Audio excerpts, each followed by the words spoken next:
সবার শেষে দিয়ে দেব পরিমাণ মতো কাবাব মশলা আর গাওয়া ঘি।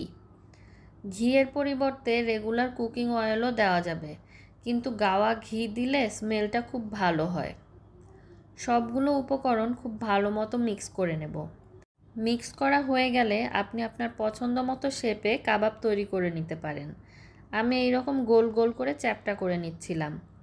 শামি কাবাব আসলে এই শেপেরই হয়ে থাকে, কিন্তু মন চাইলে অন্য শেপেও করা যায়। এইভাবে ছড়ানো পাত্রে কিছুক্ষণ ডিপ ফ্রিজে রেখে তারপরে যে কোনো বক্স বা ব্যাগে ফ্রোজেন করে রাখা যায় অনেক দিনের জন্য।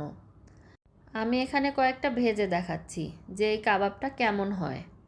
একটা পাত্রে তেল গরম করে নিয়ে কাবাবগুলো ভেজে নেব। ডুবো তেলে ভাজার দরকার নেই, অল্প তেল হলেই হবে। কাবাবের দুই পিঠ এরকম বাদামি করে ভেজে নেব। এই কাবাবের এতই টেস্ট হয় যে